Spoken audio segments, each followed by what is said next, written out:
Hello everyone, I hope कि आप सभी लोग अच्छे से होंगे। आज के इस लेक्चर में हम लोग बीएनएस के अंदर फोर्स के बारे में जानेंगे और ये फोर्स कैसे क्रिमिनल फोर्स बन जाता है और कैसे क्रिमिनल फोर्स से ये असॉल्ट बन जाता है। तो हम लोग फोर्स, क्रिमिनल फोर्स और असॉल्ट को सबसे पहले जानेंगे। इसको लेके अक्सर लोग कंफ्यूज होते हैं और इनको समझना जरूरी है, तभी कुछ ऑफेंसेस ऐसे हैं जिनको आप अच्छे तरीके से समझ पाओगे। फोर्स, क्रिमिनल फोर्स और असॉल्ट को समझने के बाद फिर हम लोग देखेंगे कि क्रिमिनल फोर्स और असॉल्ट अगर वही किसी औरत के अगेंस्ट इस्तेमाल किया जाता है उसकी मॉडेस्टी को आउटरीच करने के लिए, तो वो सेक्शन 74 के अंदर पनिशेबल हो जाता है वो पर्सन। अब हम लोग इसके साथ साथ ये भी जानेंगे टू आउटरीच हर मॉडेस्टी, एक औरत की मॉडेस्टी को आउटरीच करना और उसकी मॉडेस्टी को इंसल्ट करना, तो फिर सेक्शन 79 के अंदर पनिशेबल हो जाता है।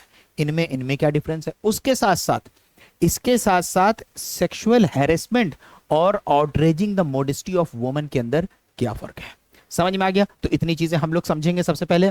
अब देखिए इसके अंदर फोर्स जो है वो सेक्शन 128 बीएनएस के अंदर आ गया है, criminal force section 129 BNS, assault 130।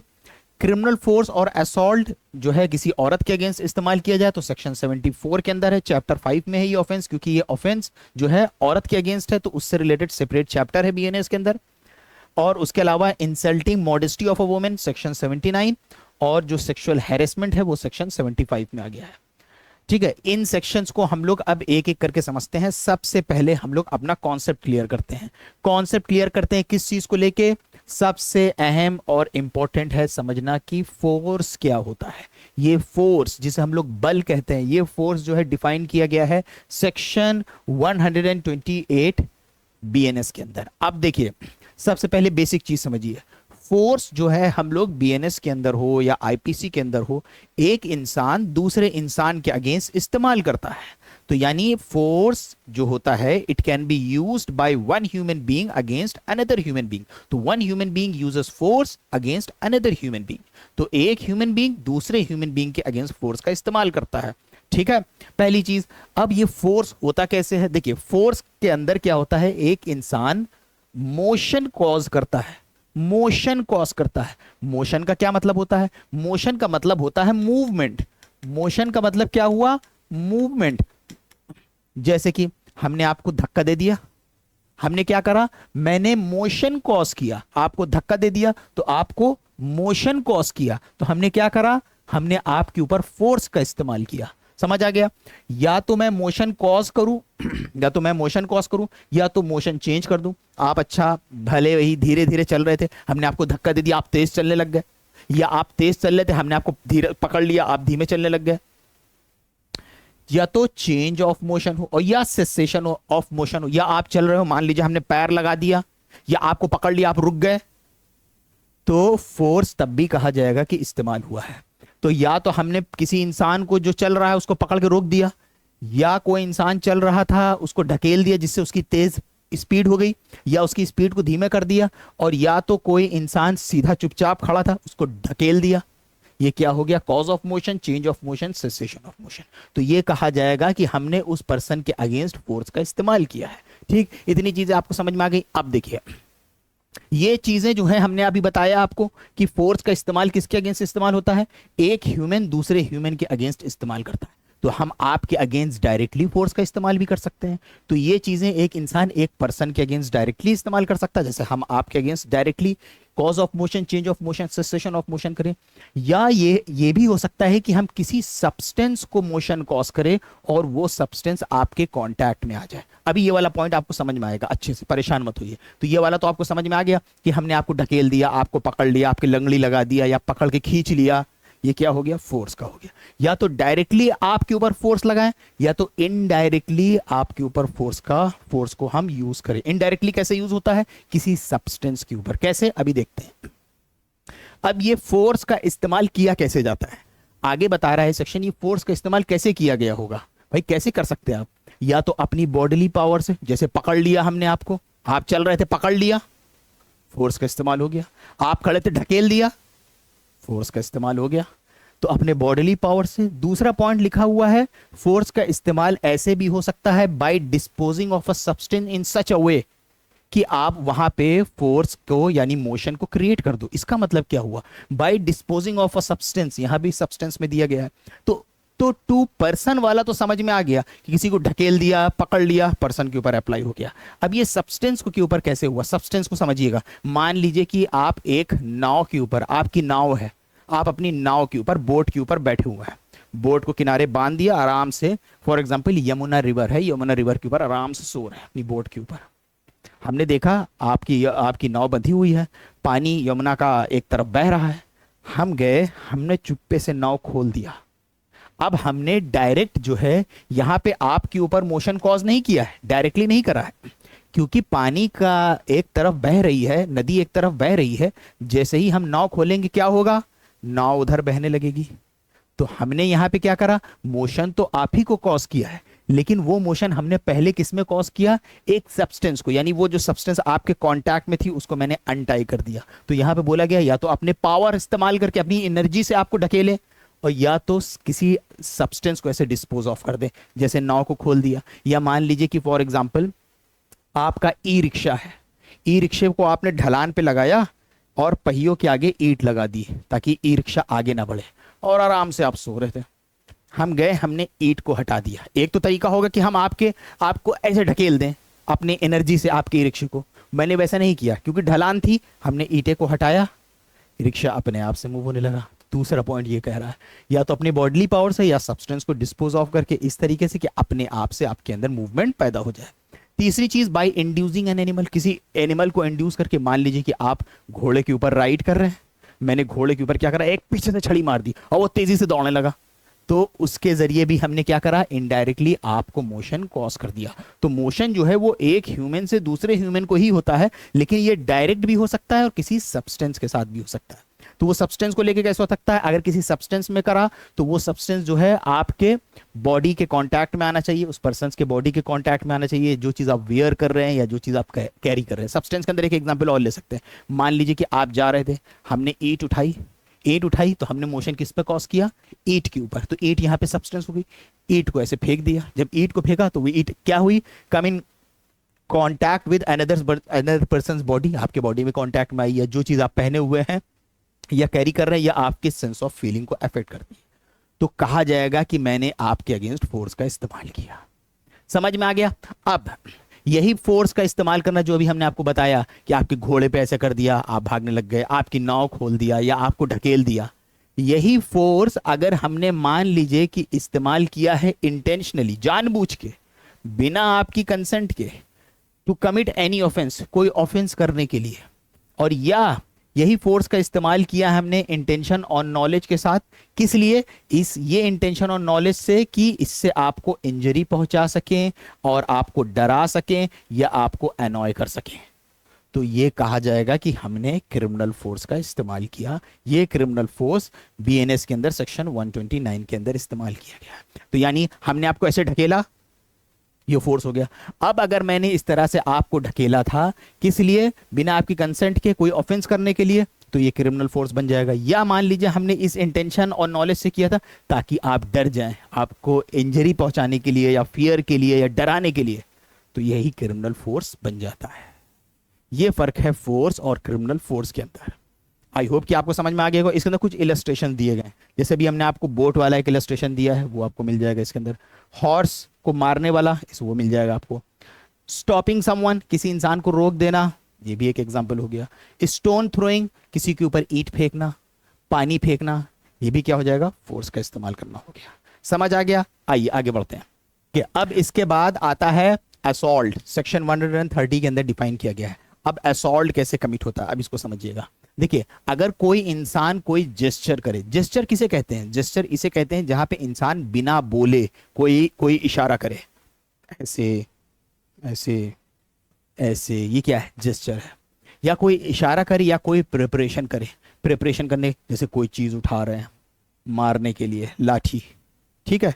तो कह रहा अगर कोई इंसान जेस्चर करे या प्रिपरेशन करे, ये जेस्चर और प्रिपरेशन किस लिए करता है, इस इंटेंशन और इस नॉलेज से, ताकि दूसरा पर्सन जो है वो एप्रहेंड करे, दूसरा पर्सन जो है एप्रहेंड करे। जैसे यहाँ पे दो एग्जांपल ले लेते हैं हम लोग, ह्यूमन 1, ह्यूमन 2। ह्यूमन वन जो है ये कोई जेस्चर और प्रिपरेशन बनाता है, करता है जेस्चर और प्रिपरेशन इस इंटेंशन और नॉलेज से, ताकि ह्यूमन टू जो है वो ऐसा समझे कि ह्यूमन वन क्रिमिनल फोर्स इस्तेमाल करने वाला है। यानी हम आपके सामने ये करें, आपको क्या लगेगा कि नजीब क्रिमिनल फोर्स यूज करने जा रहा है, ठीक है। अब आप कहोगे सर अगर आप हमें घूसा मारते हैं तो हम हर्ट भी तो हो सकते हैं। बिल्कुल हर्ट हो सकते हैं। अगर मेरा घूसा मार देने से आप हर्ट हो जाएंगे तो दूसरा ऑफेंस हो जाएगा, फिर वो हर्ट हो जाएगा, जख्मी हो गया, फ्रैक्चर हो गया तो ग्रीवस हर्ट हो जाएगा। यहाँ पे मान लीजिए आप हर्ट नहीं होते, क्योंकि हर्ट के लिए कोई पेन होना, कोई पेन होना, या मान लीजिए कि कोई इन्फॉर्मिटी होना, कोई डिसीज होना, वो जरूर। अगर कोई इंसान जेस्चर या प्रिपरेशन करता है, जैसे हमें ये हमने किया या हमने ये किया, ये क्या है, ये जेस्चर हो गया। या प्रिपरेशन क्या है, मान लीजिए रखी हुई है, आपको समझ में आ रहा है कि मारने वाला है, मारने वाला है, ये बोतल रखी हुई है, बोतल उठा के मारने जा रहे हैं हम आपको, ये क्या हो गया, जेस्चर या प्रिपरेशन। अब ये कह रहा है कि अगर ये जेस्चर और प्रिपरेशन कोई इस इंटेंशन या नॉलेज से कहता है, करता है कि ताकि सामने वाला ऐसा अप्रहेंड करे, ऐसा ऐसे समझे कि क्रिमिनल फोर्स का यूज होने जा रहा है, कि मैं आपके अगेंस्ट क्रिमिनल फोर्स का यूज करने जा रहा हूं, तो इसी को कहा गया है असॉल्ट। तो हमने यहां पे आपको टच नहीं किया है, लेकिन असॉल्ट हो गया। खाली क्या है, ये असॉल्ट हो गया। समझ में आ गया। ये पानी की बोतल रखी है, कोई सामान रखा है, ये क्या है, असॉल्ट हो गया। अब आगे लिखा हुआ है इसके एक्सप्लेनेशन में, अगर कोई इंसान वर्ड्स खाली यूज करता है, बहुत मारेंगे तुम्हें, अभी ये पेन पड़ा, पेन ही से मारेंगे, ये बोतल पड़ी, बोतल से मारेंगे, ये असॉल्ट नहीं है। लेकिन अगर मान लीजिए कि हमने बोतल भी उठा दिया और बोल रहे हैं मारा मारा मारा, ये असॉल्ट हो जाएगा। तो खाली मुंह से बोलना, mere words do not amount to an assault unless except with actions। अगर actions भी हैं words के साथ साथ, जिससे एक दूसरे को ये मीनिंग मिल रही है कि मैं मारने जा रहा हूं, तो ये assault हो जाएगा। समझ में आ गया। आइए आगे बढ़ते हैं। समझ लिया। अब हम लोग सेक्शन 74 समझते हैं बीएनएस का। सेक्शन 74 जो है ये क्या कह रहा है, अब ये कह रहा है कि अगर किसी ने असॉल्ट का इस्तेमाल किया, असॉल्ट का आप समझ गए, कोई जेस्चर होता है असॉल्ट के अंदर या कोई प्रिपरेशन होता है, किसी ने असॉल्ट का इस्तेमाल किया या क्रिमिनल फोर्स का इस्तेमाल किया। क्रिमिनल फोर्स बल का प्रयोग करना, ताकत का इस्तेमाल करना। अब किसी ने अगर असॉल्ट और क्रिमिनल फोर्स किसी औरत के अगेंस्ट इस्तेमाल किया है, औरत के लिए देखिए, चाहे क्रिमिनल फोर्स या असॉल्ट मर्द के लिए इस्तेमाल करो चाहे औरत के लिए, सेम सजा है, कोई ऐसा नहीं अलग सजा है। लेकिन यहां पे वजह दूसरी है। यहां पे असॉल्ट और क्रिमिनल फोर्स अगर औरत के अगेंस्ट इस्तेमाल किया गया, किस वजह से, इस इंटेंशन या नॉलेज से, ताकि उसकी मॉडेस्टी को आउटरीच किया जा सके। इसका क्या मतलब हुआ, मॉडेस्टी का मतलब सरल से शब्दों में हम लोग कह सकते हैं औरत की हया, हया, उसकी हया को आउटरीच, आउटरीच मतलब इंसल्ट करना। तो अगर ये असॉल्ट और क्रिमिनल फोर्स इस इंटेंशन और नॉलेज से किया जा रहा है कि किसी औरत की मॉडेस्टी को आउटरीच कर दिया जाए। औरत की मॉडेस्टी क्या होती है, उसका सेक्स। इससे औरत की अपनी एक मॉडेस्टी होती है, जैसे आपको एक वो डेफिनेशन ऑक्सफोर्ड इंग्लिश डिक्शनरी के अंदर मॉडेस्टी को डिफाइन किया गया है, womanly property of behaviour. Womanly property of behaviour, womanly property of behaviour का मतलब हुआ कि वो ऐसे बिहेवियर जो थोड़ा वुमेनली होते हैं, जैसे औरतों का अपना बात करने का तरीका, बैठने का तरीका, लेटने का तरीका, जो उसके अंदर एक मॉडेस्टी होती है, मॉडेस्ट तरीके से करती हैं, उसी की बात यहाँ पे कही जा रही है। तो अगर उनकी उस मॉडेस्टी को कोई आउटरीच करता है इस नियति और नॉलेज से, ताकि उनको उसकी मॉडेस्टी को आउटरीच कर सके, कोई असॉल्ट और क्रिमिनल फोर्स इस्तेमाल करता है, तो वो इस सेक्शन के अंदर लाइबल होगा। समझ में आ गया आपको मॉडेस्टी क्या होती है। तो मॉडेस्टी जो होती है बहुत ही स्पेसिफिक होती है औरत के साथ। अब आगे इसके अंदर पनिशमेंट क्या है, मिनिमम 1 साल है, मैक्सिमम 5 साल और फाइन। अब जैसे आपको एक एग्जाम्पल देते हैं, अब इसमें बारीकी पकड़िएगा। जैसे एक आदमी है, एक औरत को जबरदस्ती पकड़ के खींच रहा है अपनी तरफ। किस लिए खींच रहा है, ताकि उसकी मॉडेस्टी को आउटरीच कर सके। या एक आदमी जो है जबरदस्ती उसका कमर पकड़ के खींच रहा है औरत की, या जबरदस्ती जो है उसकी गर्दन पकड़ के खींच रहा है, फोर्स का इस्तेमाल कर रहा है। अब देखिए फोर्स का कई वजह से इस्तेमाल हो सकता है। जैसे एक एग्जांपल देते हैं आपको, एक औरत मान लीजिए कि किसी के साथ लड़ाई कर रही थी, हाथापाई कर रही थी, एक आदमी आया, उसने औरत को दोनों कंधे पकड़े, उसको अपने तरफ खींचा। तो अब यहां पे अगर वो औरत कहती है कि जिसने पीछे से खींचा है उसने जो है मेरी मॉडेस्टी को आउटरीच करा है, क्या उसने किया है, नहीं। यहां पे अगर हम लोग देखें तो वो उसको लड़ाई से पीछे निकाल रहा था। उसने ऐसी कोई जगह नहीं पकड़ी कि जैसे कि कोई औरत का बहुत प्राइवेट पार्ट हो, उसने शोल्डर पकड़ के औरत को खींचा। तो यहाँ पे उसकी कोई ऐसी इंटेंशन नहीं थी, हम साबित नहीं कर सकते हैं, या इंटेंशन या नॉलेज थी कि उसकी मॉडेस्टी को आउटरीच करना चाहता हो। वही मान लीजिए कि एक औरत अपने किचन में खाना बना रही थी, एक आदमी आया चुप्पे से, उसको पकड़ के अपने तरफ ऐसे करके उसने हक करने के लिए अपने तरफ खींचा और उसको चिपटा लिया, हक करा। अब देखिए ये क्या हो गया, अब उसने क्या कर दिया, आउटरीच कर दिया उसकी मॉडेस्टी को। तो बात आपके समझ में आ गई। तो जहां पे हल्का सा फोर्स का इस्तेमाल हो रहा होगा, थोड़ा जबरदस्ती खींचना, अपने तरफ खींचना, तो ये चीजें क्या हो जाएंगी, ये फोर्स के साथ अगर आएंगी तो यही बन जाएगी इस सेक्शन के अंदर कि असॉल्ट और क्रिमिनल फोर्स का इस्तेमाल करना औरत के अगेंस्ट विद इंटेंट या नॉलेज के साथ टू आउटरीच हर मॉडेस्टी, तो वो इस सेक्शन के अंदर लाइबल हो जाएगा। ठीक है, समझ में आ गया सेक्शन 74। अभी इसको दूसरे सेक्शन से कंपेयर करते हैं, तब आपको और अच्छे से क्लियर होगा। अब आता है सेक्शन 75। सेक्शन 75 डिफाइन करता है सेक्सुअल हैरेसमेंट क्या होता है। देखिए एक फर्क है सेक्सुअल हैरेसमेंट और इस सेक्शन के अंदर। इसके अंदर लिखा हुआ है expression whoever uses criminal force और assault, इसके अंदर वर्ड इस्तेमाल हुआ है whoever, तो इसका मतलब क्या हुआ कि इसके अंदर मेल और फीमेल दोनों लाइबल हो सकते हैं। जैसे मान लीजिए कि दो पड़ोसियों के बीच में लड़ाई हुई, तो एक औरत जो है अपने जो पड़ोसी वाली औरत थी उसका कपड़ा फाड़ने लग गई जबरदस्ती, उसने फोर्स का इस्तेमाल किया, फोर्स का इस्तेमाल करा। किस लिए इस्तेमाल करा, कपड़ा क्यों फाड़ रही है औरत का, ताकि उसकी बेइज्जती कर सके, यानी आउटरीच कर सके उसकी मॉडेस्टी। तो उस जगह पे भी अट्रैक्ट हो गया था सेक्शन 74 बीएनएस, जो पहले सेक्शन 354 था आईपीसी का।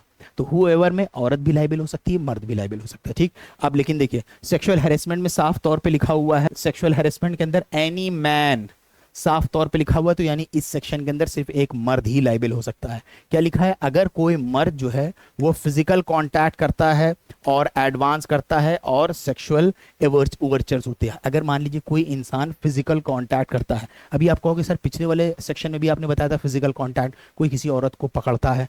देखिए इसके अंदर क्या होगा, पिछले वाले सेक्शन के अंदर फोर्स का इस्तेमाल करना है, क्रिमिनल फोर्स। इस सेक्शन में क्रिमिनल फोर्स की बात नहीं करी गई है। तो उस सेक्शन में क्या हो रहा है, जैसे औरत को जबरदस्ती पकड़ के खींचना, उसको अपने तरफ खींचना, हाथ से कोई चीज दबाना, उसके बॉडी को दबाना, पैर को दबाना, फोर्स का इस्तेमाल करना। लेकिन अगर नॉर्मली हाथ फेर रहा है या सहला रहा है, कि फिजिकल कांटेक्ट करता है, उसके साथ साथ उसमें एडवांसेस होते हैं और सेक्सुअल ओवरचर्स है, मतलब कि हिंट दे रहा है, सेक्सुअल हिंट दे रहा है हाथ फेरते हुए, लेकिन फोर्स का इस्तेमाल नहीं कर रहा है, तो वो सेक्सुअल हैरेसमेंट हो जाएगा। सेक्शन 75 का पार्ट 1 समझ में आ गया। ये दोनों में फर्क है। इसके अंदर क्या है, नॉर्मल जैसे खाली हाथ फेर रहा है, तो ये क्या हो जाएगा, ये इस सेक्शन के अंदर वो पर्सन लाइबल हो जाएगा। इसमें सजा क्या है, इसमें मैक्सिमम 3 साल है और फाइन है और विद बोथ है। इसके अंदर देखिए क्या है, इसके अंदर मिनिमम 1 साल तो हर हाल में होएगी, मैक्सिमम 5 साल तक। तो ये सीरियस नेचर का ऑफेंस है। ठीक है, इसके कंपैरिजन में दूसरा, या तो वो ये करता हो, या तो डिमांड करता हो, सेक्सुअल फेवर का डिमांड करता है, या मान लीजिए औरत को उसके बिना विल के उसको पोर्नोग्राफी दिखाता है, या तो मान लीजिए उसके अगेंस्ट कोई सेक्सुअली कलर्ड रिमार्क्स करता है। अब इसको फिर समझिएगा, इसको हम लोग कंपेयर करेंगे सेक्शन 79 से, जो पहले आईपीसी के अंदर 509 हुआ करता था। यहाँ पे क्या करता है, sexually coloured remarks. Sexually coloured remarks मतलब औरत को किसी ऐसे ऐसे चीजों से बोलना जो सेक्सुअली कलर्ड हो, जैसे कि बहुत सारे डेरोगेटरी टर्म्स इस्तेमाल होते हैं लड़की को, आपने देखा होगा ईव टीजिंग में लोग बोल देते हैं उस तरीके के, वो सेक्सुअली कलर्ड रिमार्क्स यहाँ इस सेक्शन के अंदर आ जाएगा, वो होता है सेक्सुअली कलर्ड रिमार्क्स। ठीक है, आइए आगे बढ़ते हैं। अब इस सेक्शन का जो ये वाला पार्ट है, ये वाला पार्ट है सेक्सुअली कलर्ड रिमार्क्स, इसको हम लोग इस सेक्शन से कंपेयर करेंगे। इसमें क्या बोला गया, अगर कोई इंसान कोई वर्ड इस्तेमाल करता है, पुराने वाले के अंदर भी वर्ड बोला गया है, इसके अंदर भी वर्ड बोला गया है, कोई वर्ड बोलता है या कोई जेस्चर, कोई साइन बनाता है, अपना मान लीजिए प्राइवेट पार्ट दिखाता है, या मुंह से कोई साउंड निकालता है, किस लिए निकालता है, यहां पे वो इंसल्ट कर रहा है। 354 या जो हम लोगों ने 74 पढ़ा था, वहां पे क्या कर रहा है, आउटरीच कर रहा है। यहां पे क्या कर रहा है, इंसल्ट कर रहा है। किस चीज को, औरत की मॉडेस्टी को इंसल्ट कर रहा है। जैसे औरत को प्रोस्टिट्यूट कह देना, तो ये क्या हो गया, उसकी मॉडेस्टी को इंसल्ट करना। कॉल गर्ल कह देना, ये क्या है, उसकी मॉडेस्टी को इंसल्ट करना हो गया। तो अगर कोई इंसान ये करता है, वर्ड्स या जेस्चर या साउंड जिसपे वो इंसल्ट कर रहा है किसी औरत की मॉडेस्टी को, या इंट्रूड करता है उसकी प्राइवेसी में, तो वो इस सेक्शन के अंदर लाइबल होगा। अब आप पूछोगे सर इसके अंदर भी सेक्सुअली कलर्ड रिमार्क्स है और इसके अंदर भी वर्ड बोला गया है, तो दोनों में क्या फर्क है। देखिए यहाँ पे जो वर्ड इस्तेमाल किया जा रहा है औरत की मॉडेस्टी को इंसल्ट करने के लिए, और कोई नियत नहीं है, सिर्फ उसकी मॉडेस्टी को इंसल्ट करना है। जैसे उसको बोल दिया प्रोस्टिट्यूट, कॉल गर्ल बोल दिया, इंसल्ट करना है। ठीक है, यहाँ पे क्या है, सेक्सुअली कलर्ड रिमार्क्स, मतलब उसके अंदर सेक्सुअल टोन है, बोलने के पीछे सेक्सुअल टोन, जैसे सेक्सुअली बोलता है उस बात को, ठीक है, ताकि वो हमारी बात सुने, शायद उसको कोई फर्क पड़ जाए, ये इस तरह की सेक्सुअल टोन्स होती है उसकी। यहाँ पे क्या है, यहाँ पे वर्ड हो गया या जेस्चर हो गया, कोई साइन दिखा रहा है, ड्राइंग दिखा रहा है, प्राइवेट पार्ट दिखा रहा है अपना, या साउंड निकाल रहा है, तो वो इस सेक्शन के अंदर लाइबल हो जाएगा। पनिशमेंट जो है सिंपल इम्प्रिजनमेंट है, मैक्सिमम 3 साल और प्लस फाइन। तो आई होप कि आपको ये क्लैरिटी आ गई होगी कि इनके अंदर क्या क्या चीजें डिफरेंट है। ठीक है, सुप्रीम कोर्ट ने बोला कि the essence of women's modesty, औरत की जो मॉडेस्टी का एसेंस है वो क्या है, उसका सेक्स है। सेक्स मतलब कि just because she is a female, यही उसकी मॉडेस्टी होना है। तो उसका हर चीज मर्द के मुकाबले अलग होता है, उसका अपना उठना बैठना, लोगों से बात करने का तरीका, हर चीज अलग होती है। इट रिमेन्स विद हर, ये मॉडेस्टी उसके साथ हमेशा रहती है, चाहे वो पढ़ी लिखी हो या ना पढ़ी लिखी हो, यानी ना समझदार हो, चाहे बूढ़ी हो, चाहे यंग हो, चाहे अवेक हो, चाहे सो रही हो। आई होप कि आपको समझ में आ गया होगा इन तीनों में क्या फर्क है। तो याद रखिएगा 354, ये सेक्शंस कई बार दोनों एक साथ भी लग सकते हैं। तो जैसे हम लोगों ने पढ़ा 74, 75 दोनों एक साथ भी लग सकते हैं अगर दोनों के एसेंशियल्स हो, लेकिन ये अलग अलग हैं। 74 में क्या है, फोर्स का इस्तेमाल होना, जैसे क्रिमिनल फोर्स या असॉल्ट, तो किसी के साथ जबरन जबरदस्ती खींचना अपने तरफ, बाल पकड़ के खींचना, दुपट्टा पकड़ के खींचना, फोर्स का इस्तेमाल हो रहा है, तो वो क्या हो जाएगा, 74 हो जाएगा। हल्के से हाथ लगा के कोई सहला रहा है, किस लिए सहला रहा है, उसके अंदर सेक्सुअल ओवरचर्स है, सेक्सुअल साइंस दे रहा है, सेक्सुअल साइन देने की कोशिश कर रहा है, तो उसके बाद वाला सेक्शन जो हम लोगों ने सेक्शन 75 पढ़ा। पोर्नोग्राफी तो भी सेक्शन 75, अगर डिमांड करता है सेक्सुअल फेवर तब भी सेक्शन 75, या कोई सेक्सुअली कलर्ड रिमार्क्स बोलता है तो भी इस सेक्शन के अंदर पनिशेबल होगा। तो आई होप कि आपको क्लैरिटी आ गई होगी आज के इस लेक्चर में। आज के इस लेक्चर में बस इतना ही। Thank you everyone for joining and watching. Have a good night.